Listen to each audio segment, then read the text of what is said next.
감사합니다. 말씀 보기 전에 먼저 인사드리도록 하겠습니다. 지난 주일에 공동회 결정 이야기 듣고 우리 교회에 부임해서 이제 앞으로 담임 목사로 섬기게 되었습니다. 열심히 기도하고 하나님 알아갈 수 있도록 열심히 노력하도록 하겠습니다. 그리고 제가 처음에 면접 설교하러 올 때 우리 성도님들께 이렇게 설교했었습니다. 3가지 말씀드렸었는데요.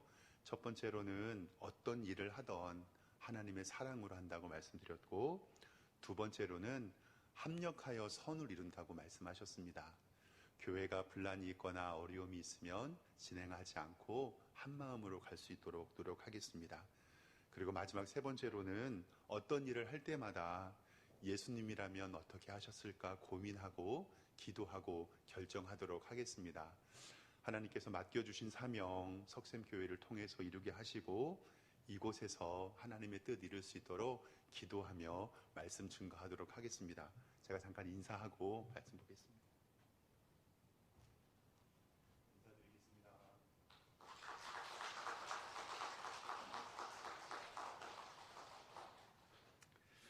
네, 감사합니다. 오늘 2022년 첫 주일 예배입니다. 하나님께서 오늘 예배에 풍성한 은혜 주실 줄 믿습니다. 오늘 첫 주일이니까요, 우리 옆에 있는 성도님들과 인사 한번 할까요? 새해 복 많이 받으십시오 라고 인사 한번 하겠습니다. 다시 한번 2022년도 주님 안에서 평안하십시오 인사하겠습니다. 2022년 주님 안에서 평안하십시오. 서로 인사하니까 더 멋져 보이시고 더 아름다워 보이십니다. 감사합니다. 우리 사랑하는 석샘교회 성도님들 가정에 하나님께서 주시는 은혜와 평강이 2022년도에 가득하기를 소망합니다. 한 달 동안 고민했습니다. 첫 설교를 어떻게 준비할까? 비전을 선언할까? 어떻게 살아온 길 이야기할까? 앞으로 교회를 어떻게 꾸며나갈 것을 이야기할까? 그런데 하나님의 말씀을 준비할수록 하나님께서 오늘 민수기 6장 22절에서 27절 말씀을 제게 보여주셨고, 그리고 2022년도를 통해서 하나님께서 주시는 복을 우리 성도들이 누리는 꿈을 하나님께서 주셨습니다. 오늘 하나님의 말씀을 통해서 2022년도 충만한 복을 누리시기를 바라고, 오늘 이 말씀을 통해서 하나님의 은혜 경험하시는 여러분들과 제가 되기를 주님의 이름으로 축원합니다. 오늘 말씀은 구약시대의 축복문입니다. 많이 익숙하실 텐데요. 모세와 아론들의 후손들, 즉 제사장네들에게 명령하는 말씀입니다. 오늘 말씀 6장 22절에는 이렇게 기록이 되어 있습니다. 여호와께서 모세에게 말씀하여 이르시되, 이스라엘 백성들을 인도했던 모세에게 명령하시는 겁니다. 너는 이렇게 해라. 모세에게 말씀하시되 어떻게 말씀을 하셨냐면 23절에 아론과 그의 아들들에게 말하여 이르기를, 모세를 통해서 명령하신 건데 아론과 그의 아들들은 바로 제사장 지파, 즉 대제사장직을 수행하는 레위 지파를 이야기를 합니다. 너희는 이스라엘 자손을 위하여 이렇게 축복하여 이르되, 즉 하나님께서는 모세를 통해서 하나님의 교회를 세워나가는 리더들과 주의 종들에게 너희들은 이렇게 기도해라. 그러면 하나님께서 응답해 주실 거야 라는 말씀을 하게 됩니다. 구약시대의 제사장이 지금의 목회자를 정확히 지칭하는 것은 아닙니다. 그러나 제사장의 사역들을 오늘날의 목사와 장로가 감당하고 있고 교회의 리더들이 그 일을 수행하고 있기 때문에 오늘 말씀은 하나님의 종들, 특별히 교회의 리더들과 하나님의 일을 감당한 사람들에게 해주시는 말씀입니다. 즉 우리는 모두가 영적 제사장으로 우리 교회 성도들과 우리의 가정을 위하여 기도하는 기능이 있습니다. 저도 오늘 이 말씀을 보면서 여호와께서 모세에게 말씀하여 주시고 아론과 그의 아들들에게 명령하신 말씀을 제게 명령해 주시는 말씀으로 알고 우리 성도님들을 위해서 기도하며 나아가기로 다짐했습니다. 민수기 6장 27절에는요, 먼저 오늘 말씀의 결론이 나와 있는데요, 이렇게 나와 있습니다. 그들이 이같이 내 이름으로 이스라엘 자손에게 축복할지니 내가 그들에게 복을 주리라. 이 말씀을 하나씩 좀 해석을 해보면, 그들이, 이 그들이라고 이야기하는 것은 아까 이야기했던 아론과 그의 아들들, 교회의 리더, 제사장, 지금으로 이야기하면 목사와 장로를 이야기합니다. 이같이 오늘 우리가 살펴볼 내용인데요, 내 이름으로, 하나님의 이름으로 이스라엘 자손에게, 즉 지금 이곳에 있는 석샘교회 성도들에게 축복할지니 기도하라는 말씀이죠. 내가 하나님께서 그들에게, 석샘교회 성도들에게 복을 주시겠다고 하신 말씀이 바로 오늘의 말씀입니다.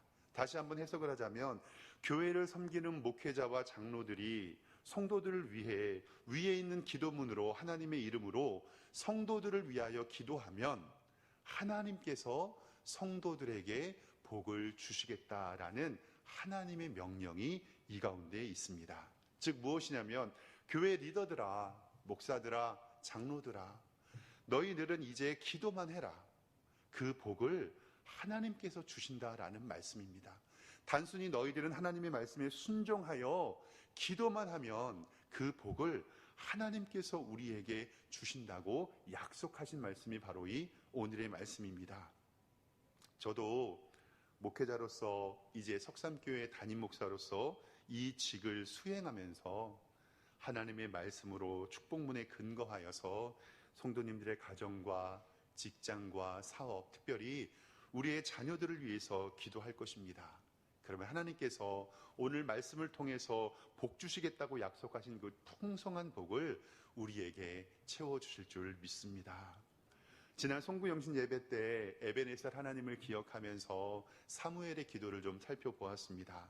사무엘이 하나님 앞에 기도할 때 그 말이 하나도 땅에 떨어지지 아니하였다라는 이 말이 저뿐만이 아니라 우리 모든 성도님들의 가정에 있기를 소망하고, 그리고 우리 성도들이 목회자들에게 이렇게 부탁하는 겁니다. 목사님, 사무엘에게 부탁했던 것처럼 기도하는 것을 쉬는 죄를 범하지 말아 주십시오.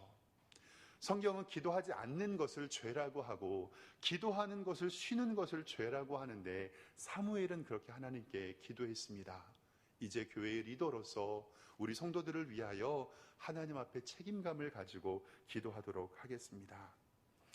신앙생활을 잘하는 것은 좀 어떻게 보면 간단합니다. 어떤 것이냐면, 나의 신분과 나의 정체성을 잘 아는 것이 신앙생활을 잘 하는 것입니다.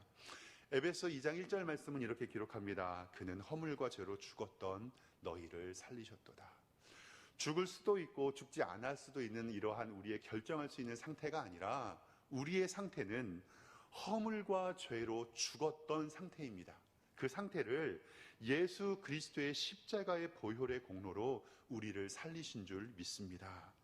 갈라디아서 4장 5절 말씀에 율법 아래 있는 자들을 속량하시고 우리의 아들의 명분을 얻게 하려 하심이라. 너희가 아들이므로 하나님이 그 아들의 영을 우리 마음의 가운데 보내사 아바, 아버지로 우리를 부르게 하셨느니라. 즉 예수님께서는 우리의 허물과 죄를 십자가에 못 박혀 죽게 하시고 우리를 자녀 삼아 주시고, 이제 우리는 하나님을 아버지라고 부를 수 있게 되었습니다. 모두 하나님 아버지께 감사하시지요? 아멘. 우리의 신분은 허물과 죄로 죽었던 옛날의 과거에서 하나님의 자녀로서 천지를 지으신 하나님께서 이제 나의 아버지가 되어주시고, 만물의 주관자이신 하나님께서 우리의 아버지가 되어주신다는 것은 우리의 신분입니다.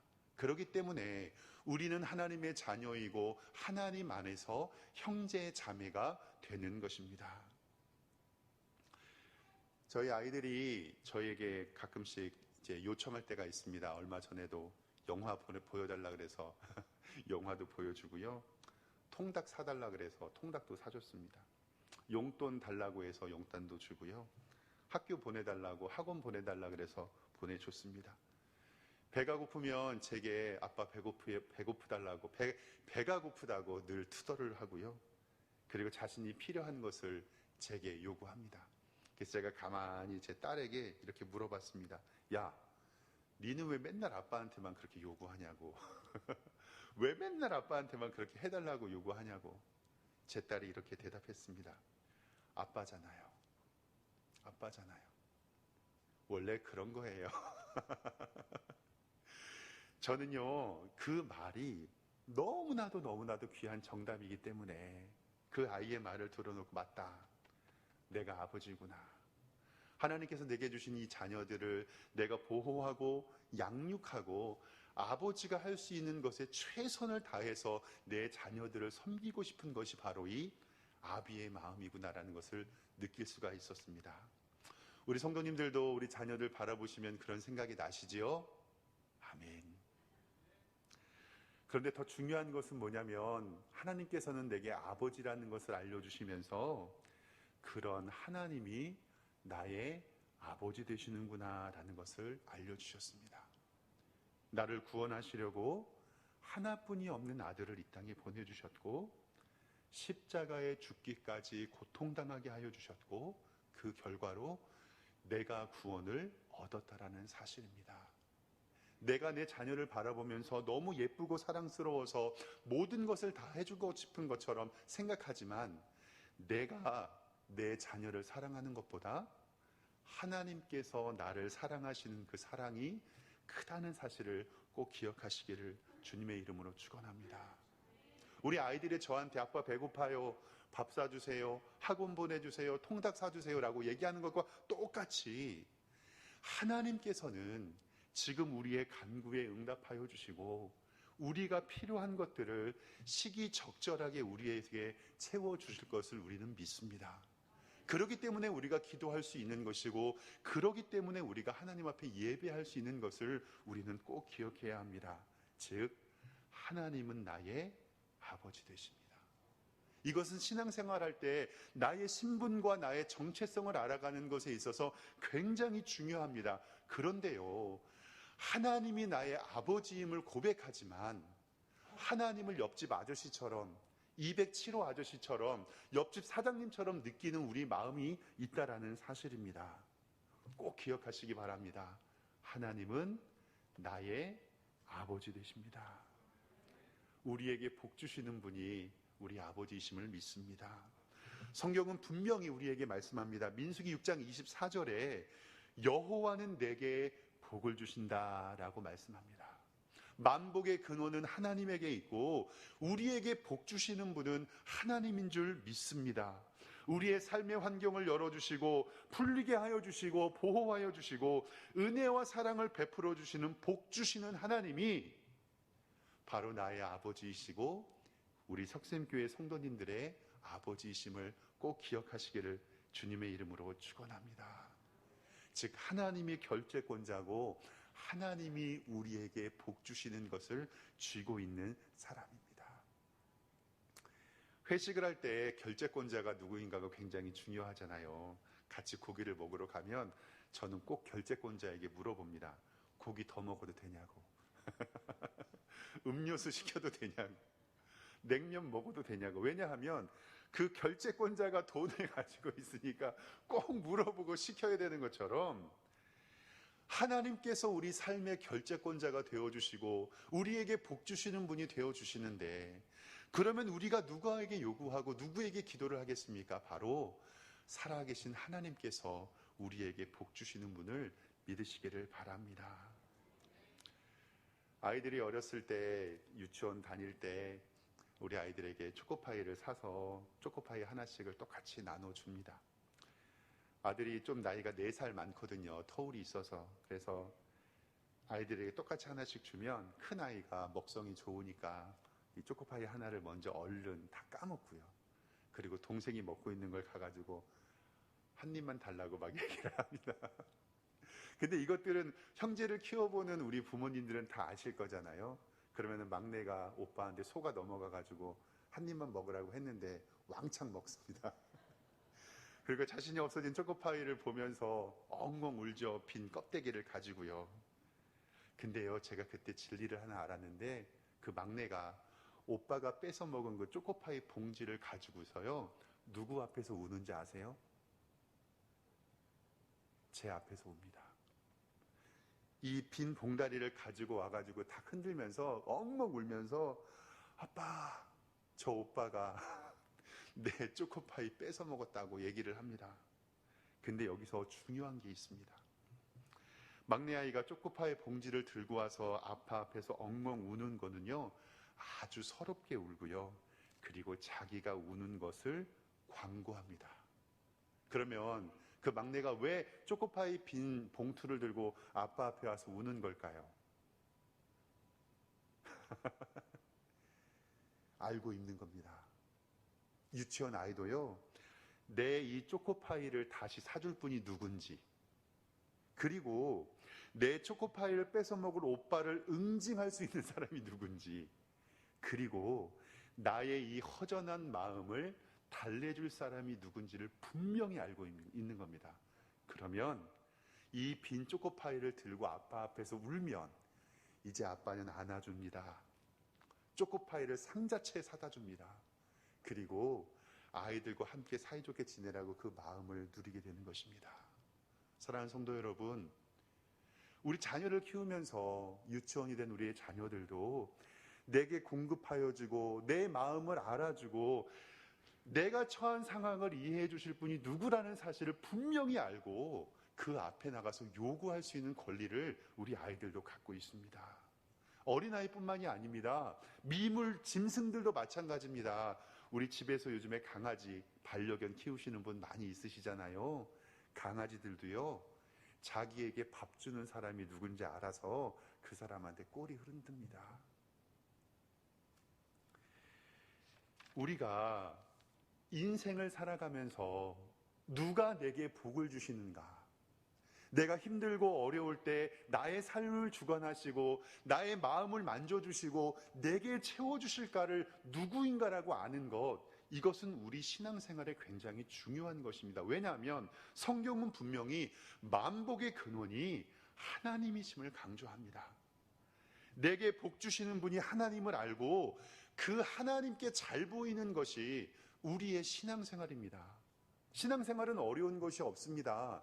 내게 복 주시는 분이 하나님을 알면 내가 이 땅을 살아가면서 하나님께 어떻게 해야 되는 것인지를 알고 그 하나님께 잘 보이는 것이 바로 우리의 신앙생활인 줄 믿습니다. 그 하나님께 잘 보이는 것을요, 좀 어려운 말로 하나님을 기쁘시게 한다. 그리고 하나님께 영광 돌린다라고 우리는 표현합니다. 다른 것 없습니다. 내 행위로 인하여 하나님께서 영광 받으시는 것은 그것이 우리가 하나님께 잘 보이는 비결인 줄 믿으시기를 바랍니다. 사랑하는 성도 여러분, 오늘 말씀에는 하나님께서 주시는 세 가지 복이 있는데 이 세 가지 복을 살펴보기 전에 정말 중요한 것은 올해 우리의 자녀들, 우리의 가정, 우리의 직장, 우리의 사명, 그리고 하나님의 교회에 복 주시는 분이 누구시고 막혀있는 길을 열리게 하여 주시고 우리에게 부어주실 은혜를 누가 주시는지를 꼭 확인하는 것이 바로 하나님께서 복 주시는 것을 받는 비결이심을 꼭 기억하시기 바랍니다. 하나님께서 복 주시는데 첫 번째로는요, 하나님이 나를 지켜주십니다. 오늘 6장 24절 말씀을 함께 읽어보도록 하겠습니다. 시작. 여호와는 내게 복을 주시고 너를 지키시기를 원하며. 아멘. 하나님께서는 우리에게 복을 주시는데 첫 번째로는요, 지키시기를 원합니다. 이스라엘 백성들의 광야 40년 동안에 하나님께서는 이스라엘 백성들을 지켜주셨습니다. 낮에는 구름 기둥으로, 밤에는 불 기둥으로 지켜주셨고 만나와 메추라기를 보내주셔서 그들의 식, 주를 하나님께서는 해결해 주셨습니다. 이스라엘 백성들이 출애굽을 할 때요, 20세 이상의 전투할 수 있는 인원만 60만 명이었습니다. 여성과 어르신들과 20세 미만의 학생들을 포함하면 적게 보면 200만 명, 많게 보면 300만 명의 사람들이 출애굽을 했다고 이야기를 하는데, 제가 어제 말씀 준비하면서 인천광역시의 인구를 조사해 보니까 작년에 300만 명이 넘었다라고 되어 있더라고요. 그러면 생각을 한번 해보십시오. 인천광역시에 300만 명이 넘는 인구가 광야 40년 동안에 광야에서 살았는데 그 300만 명의 사람들이 40년 동안 텐트 치고 살면서 먹고 자고 싸고 이러한 것들을 어떻게 가능할 수가 있겠습니까? 그것은 하나님께서 그들을 지켜주시고 보호해 주셨기 때문에 가능했던 일입니다. 지금은 코로나 때문에 수련회나 선교 여행이 어렵지만 코로나 이전에 전교인 수련회나 선교 여행, 비전 트립 갔을 때를 한번 생각해 보십시오. 일주일이나 2박 3일 여행을 갔었어도요, 먹을 것만 챙겨도 한 트럭이 됩니다. 그리고 무슨 짐들이 그렇게 많은지, 그리고 근데 이스라엘 백성들은 300만 명이 넘는 인천광역시의 인구가 광야에서 성막을 중심으로 텐트를 치고 살았잖아요. 그 먹는 문제를 어떻게 해결했고, 잠자는 문제를 어떻게 해결했고, 아침마다 화장실 문제를 어떻게 해결했는지 저는 이해가 되지 않습니다. 그런데 하나님께서는 그들을 지켜주셨고, 이스라엘 백성 40년 광야를 인도해 주신 것은 하나님이 그들의 보호자이셨기 때문임을 기억하시기 바랍니다. 이런 하나님이 2022년도 우리 석샘교회를 지켜주시고, 하나님께서 우리 성도님들의 가정과 우리의 자녀와 우리의 사업장과 우리의 하는 일마다 구름 기둥으로 불 기둥으로 인도하여 주시고 복 주심을 믿습니다. 지난 2년 동안 코로나로 많이 힘드셨는 줄 압니다. 그런데 정말 잘 버텨주셔서 고맙습니다. 너무너무 잘하셨습니다. 저도 목사로서 기도하면서 코로나가 빨리 끝나고 무탈하여져서 일상의 회복, 일상의 복을 누리기를 기도합니다. 2년 전에 코로나가 처음 오기 전에 제가 섬기는 교회에서 한 성도님이 목동에서 굉장히 큰 100평이 넘는 헬스클럽을 오픈하셨었습니다. 그때 한 12억 정도의 대출을 받아가지고 헬스클럽을 크게 오픈하고 전단지를 이렇게 쌓아놓고, 그리고 제가 교구 목사였기 때문에 저를 초대해서 가정신방, 그러니까 사업장 신방을 가서 예배를 드렸습니다. 너무너무 하나님 앞에 감사했고, 그리고 기도하고, 하나님 이 헬스클럽에 복을 내려 주십시오 라고 기도했었습니다.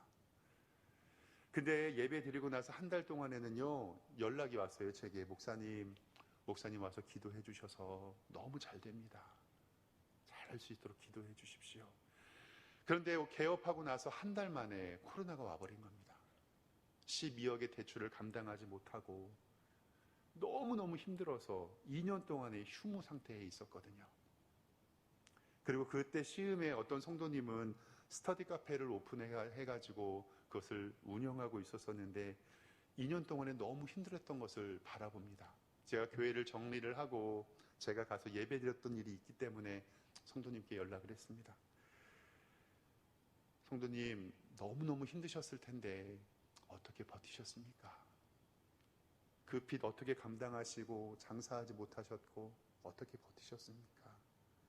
근데 그 성도님이 저를 위로해 주셨습니다. 목사님, 그래도 2년 동안 굶지 않고 살게 하시고 하나님께서 지켜주셨습니다. 하나님께서 앞으로도 인도해 주실 것을 믿습니다. 자영업자들이 많이 힘들고 어렵습니다. 그런데 저는요, 정말로 우리 석샘교회 성도님들 하나님께서 지켜주셔서 2022년도에는 의식주에 대한 문제 고민하지 않고 하나님께서 풍성히 은혜 베풀어 주시는 하나님의 능력이 우리 성도님들 가정에 있기를 기도하도록 하겠습니다. 하나님께서 이런 복과 은혜를 여러분들에게 주실 줄 믿습니다. 두 번째로 하나님께서는 어떤 복을 우리에게 주시냐면, 오늘 민수기 6장 25절에 하나님께서는 은혜를 베풀어 주십니다. 민수기 6장 25절 함께 읽어보겠습니다. 시작. 여호와는 그의 얼굴을 내게 비추사. 아멘. 첫 번째로는 지키시기를 원하지만 두 번째로는 하나님께서는 우리에게 은혜 베풀어 주시기를 원합니다. 그런데 그 은혜를 어떻게 베풀어 주시냐면요, 하나님께서 그의 얼굴을 내게 비추사. 하나님의 얼굴을 본 사람이 없거든요. 그런데 하나님께서는 그의 면전을 우리에게 보여주시면서 은혜 베풀어 주시며 하나님께서 우리에게 은혜를 간구하신다는 말씀입니다. 구약에 있는 은혜, 이 헤세드라는 단어는 무슨 뜻이냐면, 국어 사전에는 이렇게 기록이 되어 있습니다. 사랑으로 베풀어 주시는 신세나 혜택, 그리고 인류에 대한 신의 사랑. 그런데 성경적인 이 사랑의 의미는 하나님께서 값없이 거저 주시는 사랑이 바로 이 은혜라는 단어입니다. 제가 성경에서 세상에서 제일 좋아하는 단어가 바로 이 은혜라는 단어입니다. 값없이 거저 주시는 하나님의 선물이다. 이 단어는 기독교에만 있는 단어입니다. 세상에는 없습니다.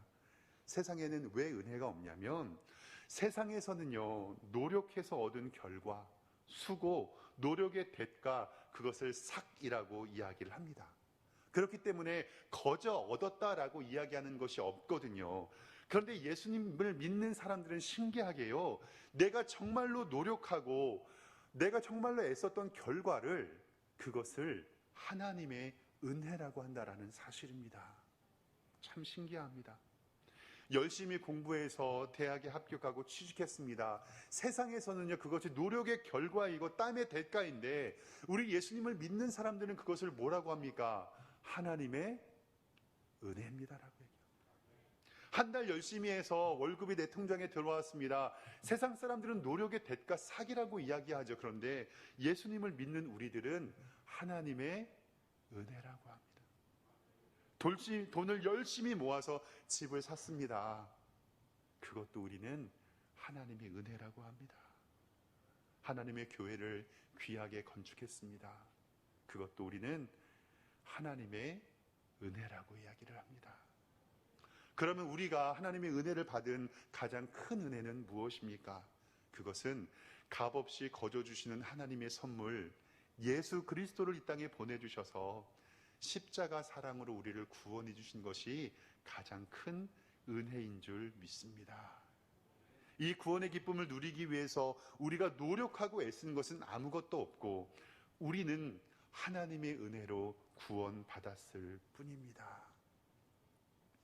목사님들이 설교 맨 마지막 시간에 두 손을 들어서 대제사장의 축복문을 말하며 축도를 하잖아요. 그때 목사님들도 긴장을 해가지고 주 예수 그리스도의 은혜와 하나님 아버지의 사랑하심과 성령의 교통하심이라고 이야기를 해야 되는데 그 문구가 헷갈릴 때가 있습니다. 주 예수 그리스도의 사랑이라고 말할 때도 있고 하나님의 은혜라고 말할 때도 있습니다. 그런데요, 여기서 중요한 것이 있습니다. 목사님들이 축도할 때 맨 처음에 이거 했던 것은 이 예수 그리스도와 성자 예수님과 성부 하나님, 성령 하나님의 삼중직을 이야기를 하면서 삼위일체에 관한 선포를 하는 건데요, 여기서 중요한 것은 고린도후서 13장 13절에 주 예수 그리스도의 은혜를 강조합니다. 그 은혜가 아니면 하나님의 사랑을 우리가 느낄 수가 없는 것이거든요.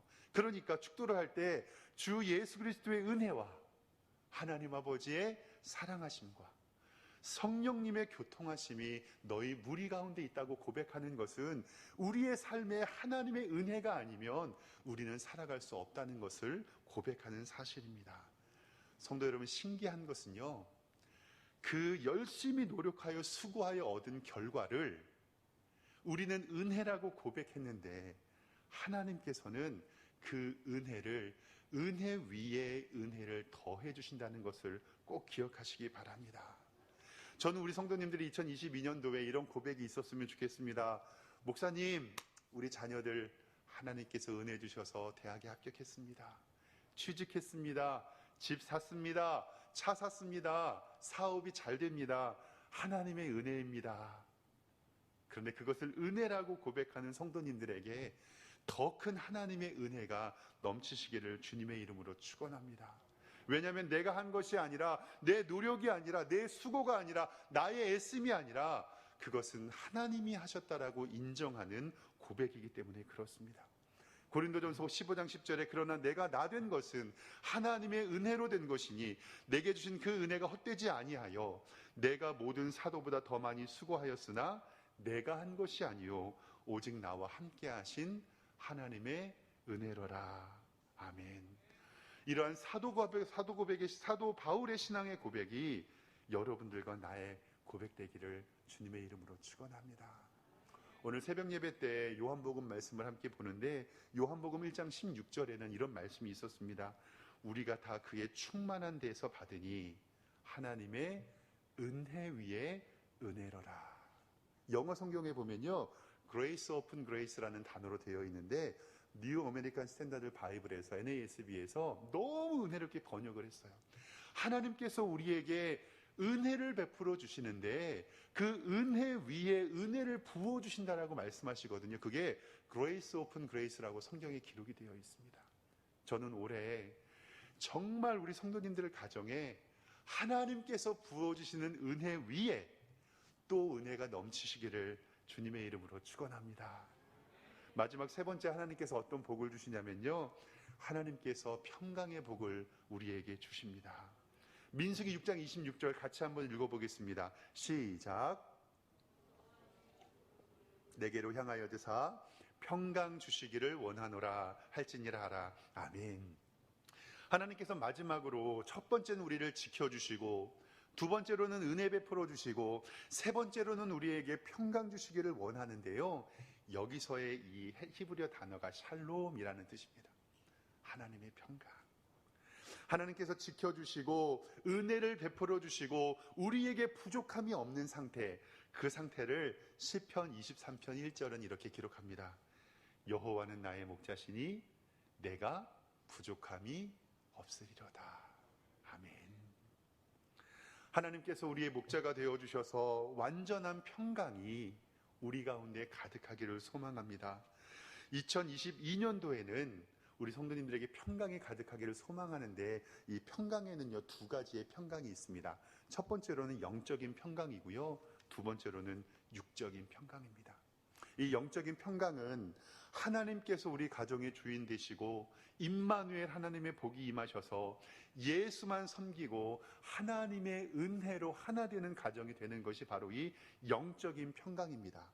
그리고 하나님의 임마누엘 축복을 누려서 성령 충만하여서 2022년도 하나님의 은혜를 누리기를 바랍니다. 특별히 가족 중에 아직 예수 그리스도를 모르는 부모님이나 형제나 자매가 있다면 올해 집중적으로 함께 기도했으면 좋겠습니다. 그리하여서 임마누엘의 축복을 통하여 우리의 가정이 영적인 평강이 가득하길 저도 기도하도록 하겠습니다.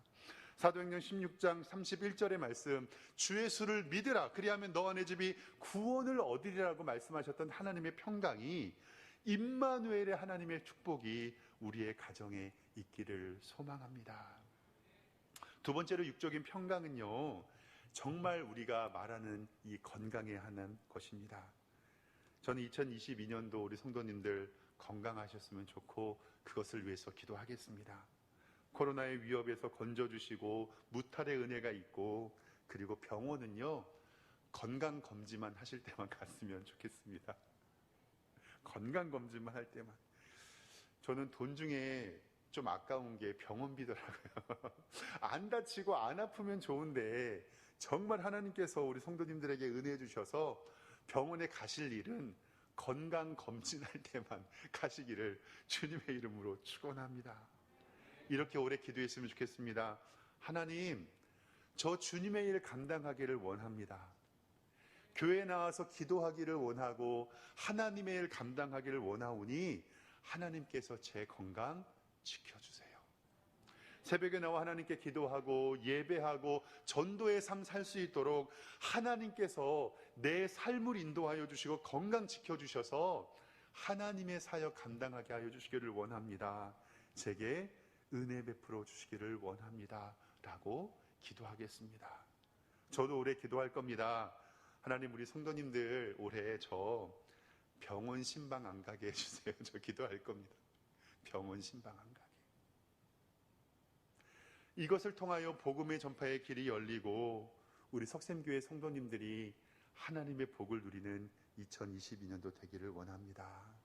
우리는 꼭 기억해야 합니다. 내게 복 주시는 분은 하나님이십니다. 그리고 2022년에 하나님이 주시는 충만한 복을 누리시기를 주님의 이름으로 축원합니다.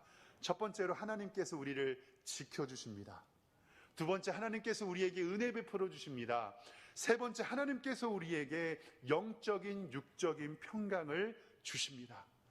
하나님께서 오늘 말씀에게 목회자들과 제사장들에게 명령한 것처럼 좋은 동역자인 우리 장로님과 저, 그리고 교회의 리더와 함께 우리 성도님들을 위해서 기도하겠습니다. 하나님께서 우리의 교회에, 우리의 가정에, 우리의 직장에, 우리의 사업장에, 우리의 자녀들에게 하나님의 충만한 복 내리시기를 주님의 이름으로 축원합니다. 기도하겠습니다. 사랑과 은혜가 많으신 하나님, 감사합니다. 하나님께서 우리의 삶을 인도하여 주시고 하나님께서 주시는 복으로 말미암아 2022년도 하나님의 영광을 누리는 우리 성도님들 되게 하여 주시옵소서. 우리를 지켜주시고 우리에게 은혜를 베풀어 주시고 우리에게 평강을 주시는 하나님의 은총이 2022년도 우리 석샘교회에 넘치게 하여 주시옵소서. 예수 그리스도의 이름으로 기도드립니다.